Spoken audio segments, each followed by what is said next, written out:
Hey everybody, welcome back to One Seed, One World. Came out here early this afternoon, just kind of take a look around the garden. Not working on the chicken run right now because it is so blasted hot out here. Um, we have another heat wave that has come through that started, I guess, 2 days ago. That it's been in the 90s and just the humidity is ridiculous. We had one of these about 3 weeks ago that lasted about, I don't know, probably like a week and a half. Storms came through and cooled everything down. And then we had probably about a week that was like high 70s, low 80s, no humidity, breezy every day. It was gorgeous. And then a couple days ago, here comes the heat wave again, and it's supposed to last throughout this whole week. So I'm doing my building on the chicken run like early morning or in the evening when it's more shady and get a little bit of break from the heat. So right now I'm not doing anything with that. But I wanted to come out and check out on some of the plants. These are the Scarlet runner beans that are coming up over the hoop over me, and they are doing fantastic. Much better than they did last year, actually. I mean, last year I got a nice little crop. I had planted them in a different area. But this year, I decided to put them over to the back hoop where the butternut squash was last year. And they have really excelled here. They are doing even better, much better than my long beans, which the long beans are coming up, but they're not growing as thick as these Scarlet runner beans. Like, I got really nice big leaves on them, tons of blossoms that are coming in, so I know I'm gonna get a lot of beans. There's been bees out here frequently. And I'm sure there's probably been hummingbirds out here too, but I haven't spent as much time in the garden this year with the build projects going on. You know, I'm always over building something and just barely keeping up with the gardening stuff. So I'm missing out on a lot of the cool things that I normally see, like hummingbirds and hummingbird moths and stuff like that on some of these plants. I'm trying to get in some good lighting here. With the way the sun is right now, it's not so great. So I don't know how much I'm going to get done right now. I also need to get some plants moved out of the greenhouse. I still have plants in pots that I need to transplant into a bed: eggplant, peppers, tomatoes still. But I don't have those beds built yet because still in the chicken run process. So I've kind of been up potting some of them. Some are still in smaller pots, and I keep them in the greenhouse a lot of time. But with this new heat wave, like, I just went in there and it was almost 109 degrees in the greenhouse, and that's even with the door open. So I just turned on the exhaust fans and the regular ceiling fan, but even with that, it only drops at maybe 2 to 3 degrees if I'm lucky. So even with bringing the temp down, I'm still going to be at least like probably about 105, 106 degrees in there. So I am going to bring some of those plants out and get them in a little bit better environment where it's not so hot, with maybe the shade from the maple tree. I'll probably put them in a shady area for the rest of the afternoon, get them some water because they're looking a little wilty, and see if I can get them to pop back up and make them look like they're happy again, because they ain't so happy right now.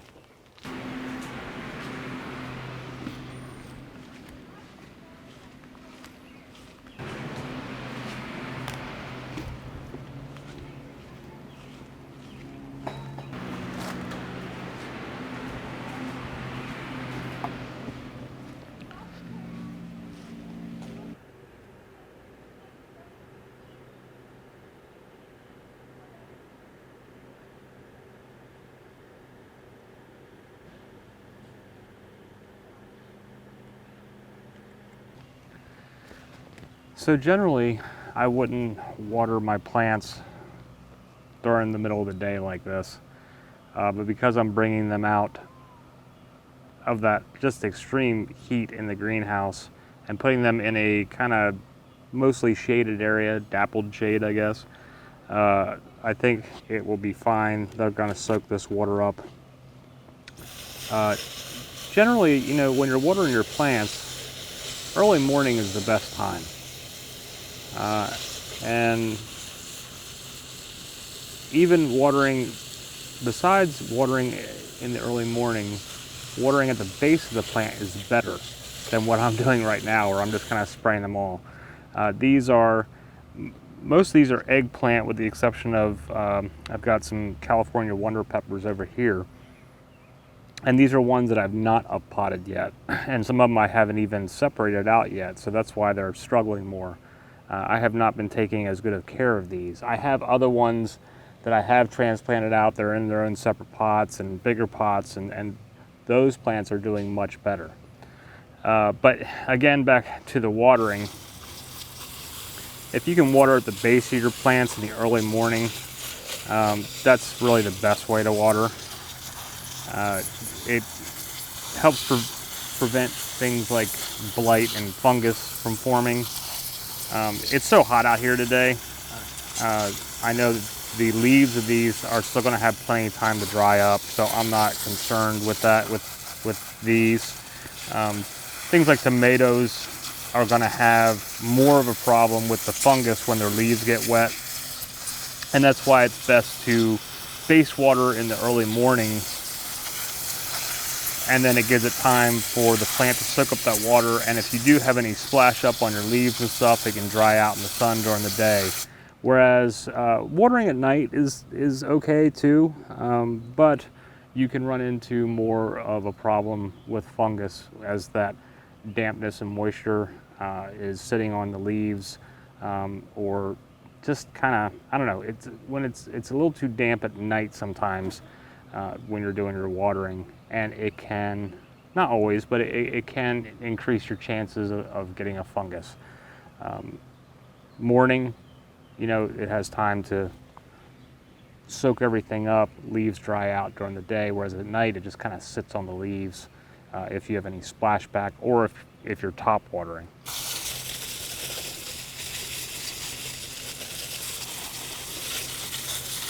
I still have hope for these plants that they're going to survive. I mean, really, I'll be finishing up the chicken run this week.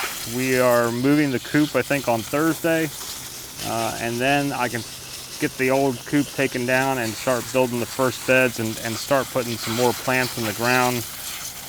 Granted, it's, you know, going to be late, and they're going to have they're going to go through transplant shock and need time to recover. But I think I still have a chance of some late harvest for some of these. Unlike the ones that I've got in my existing beds out here that are already well established. I've got small tomatoes coming on several of them. You know, the beans are flowering and growing very well. The eggplants that I've got planted out here are already blossoming and will be putting off fruits, I would imagine, in the next couple of days. So those are good to go. But when you are this late in the season and your plants are still this little teeny size, they have a lot of growing to do before they're going to produce any fruit for you. So if you are starting late in the season, you got to think about your frost dates and how much time do you have. Look at the growing, you know, when you look at your dates on the seed packets, it'll normally tell you, you know, 60 days, 120 days, 90 days, depending on the plant, how long it's going to take once it germinates to get you to your first fruits. If you want a larger crop, you know, you're going to need more days on top of that so that it can keep producing before frost comes in. So things to think about. And I know that with these, I'll be lucky to get a very small crop late summer, early fall before I have to start worrying about frost. And that's why I'm also planning on doing a lot of fall type plants that are more cold climate friendly, or even frost hardy. Now, speaking of the hot weather or warm weather type plants, one plant that you consider for growing for your garden are eggplants, like some of the ones that I was just watering back there that look so small and sad. But here are some of the ones that I planted earlier that are doing quite well. Eggplants really like the warm weather. They are a crop that you can actually even wait a little bit longer to plant your seedlings because they like warm soil. Now, if you're starting them inside or in a greenhouse, you can control that soil temperature and the heat they're getting to get that germination going faster. But if you're direct seeding them out in your garden, like in a bed or just out in the ground, you want to wait until the temperatures outside warm up and that your soil temp has come up quite a bit. I think it's around like 70 degrees that they prefer for germination for the seeds. And if you continue to have warm weather and the soil stays warm, like 80 to 95 during the day for the air temperature, and like 70 degrees or higher at night, that's what eggplants like. They also enjoy some mulch, or some good compost in with the soil to help them grow. There's all different kinds of varieties of eggplant, all different styles and types. I mean, you got Thai eggplant, Chinese eggplant, Indian eggplant. What else? There's white eggplant, which is just basically like the name. It's a solid white eggplant. And there's globe eggplant. You have your standard, like I think it's Black Beauty eggplant that you would see most of the time is what you see in the grocery store. But there's a lot of other varieties that you can choose from. And if you're just starting to delve into trying out growing eggplant in your garden, you don't always have to go with the standard thing that you see in the grocery store. You have a lot of options to choose from. And what you might want to think about doing is, instead of going for those great big ones, the ones that sometimes are easier to grow are smaller eggplant. Like there's a Japanese eggplant that is long and kind of skinny. I grew those a couple years ago, and they just produced like mad. I mean, I just had tons of all these like little purple eggplant that were these little skinny. They're very tender, and they had a nice mild flavor. There's other ones that are more round, and other ones that are like little golf ball size. And some of those you might encounter more seeds. The flavors are going to differ a little bit, but you can experiment, try some different varieties. Right here I have, and again, I don't know if I'm pronouncing this right. I brought this up when I was planting the seeds, but I think it's a Strocum eggplant, which they kind of look like the big normal Black Beauty ones that you see in the grocery store, except for they're much smaller. And so I wanted to see how they would produce. Now my plants here, they have not started producing fruit yet. They're just starting to all get their flowers on them. So I would expect within the next few weeks that I'm going to start seeing more of the fruit starting to produce on here, and I'll get a better idea of how this particular variety is going to do versus other ones that I've grown. Then let's see what else we got here. I think these first three are the Strocum. Another variety that I'm growing this year is the Syrian stuffing eggplant, which is again another smaller sized eggplant. It's a variety I've not grown before, so I wanted to try that one out. And then I've also planted some Antigua eggplant, and those are really beautiful. They're another smaller variety, but they're a little bit more elongated, and they are more of a lavender and white kind of striped.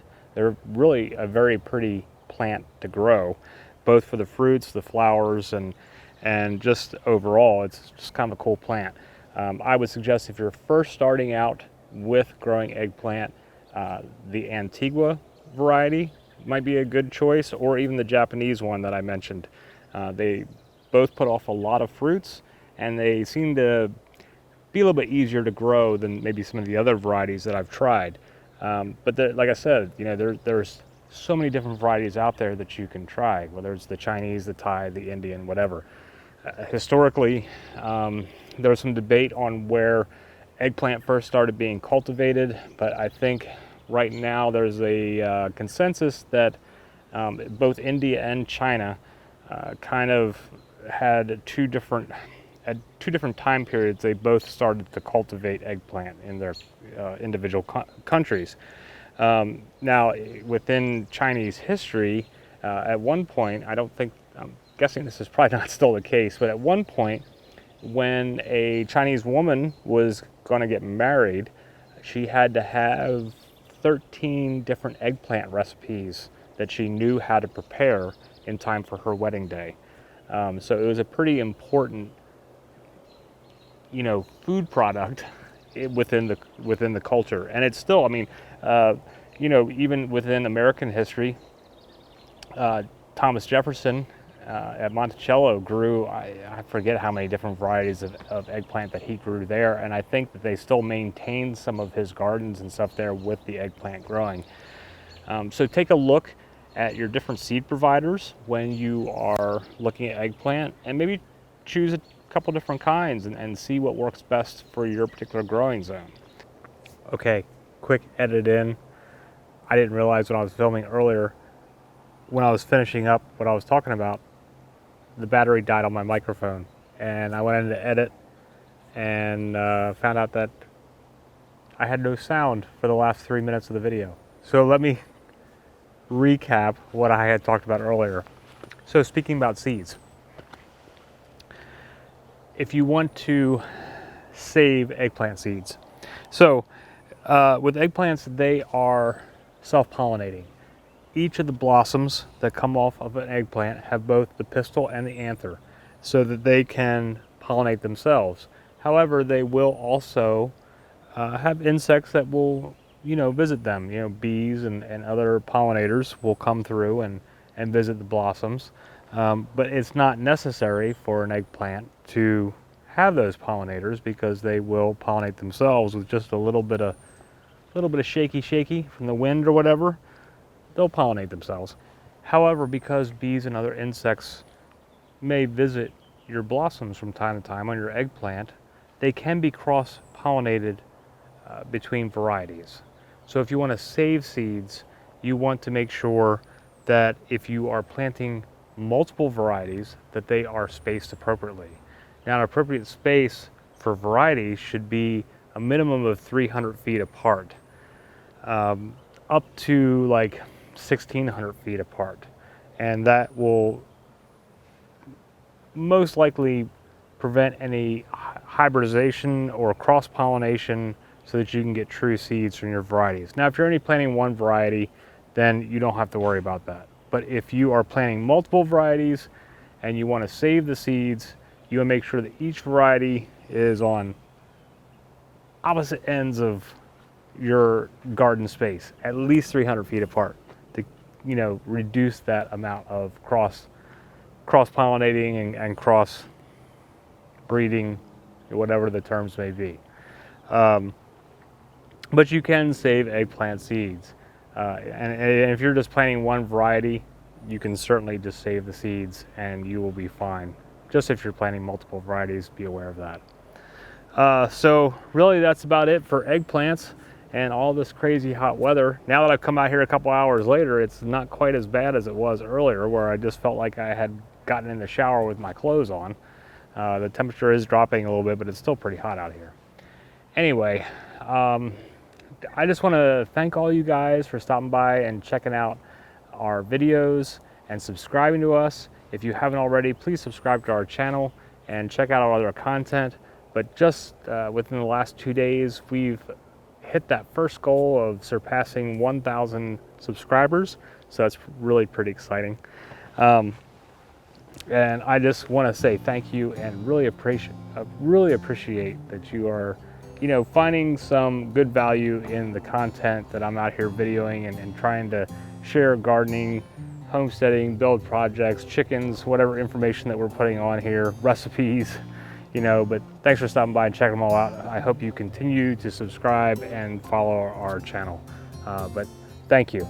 Also, shameless self-promotion, got the new t-shirts in, the One Seed, One World t-shirts in. We also have tote bags. Those will be available for sale soon. I just had a large bulk order of the t-shirts of different sizes that are in the process of being made now, and then I'll be getting the tote bags probably before the end of the next month. So I'm not good at this whole selling thing. I'm not trying to be here to sell you stuff, but I just wanted to put that out there, because we have had interest from a lot of our different friends and some of our subscribers that want to help support the channel and, you know, get some of the swag, get some of the merch, or whatever the kids are calling it these days. So it is what it is. Anyway, whatever's going on in your neck of the woods, in your gardens, homesteads, chicken coops, build projects, whatever it is that you're doing, I hope that it is all coming together for you and going much quicker than the projects that happen around here, which always seem to take me 4 times as long as what I planned them to be. But you know, that's the way it goes sometimes. But I hope yours are all coming together, and we will see you again soon. Have a fantastic day. Namaste.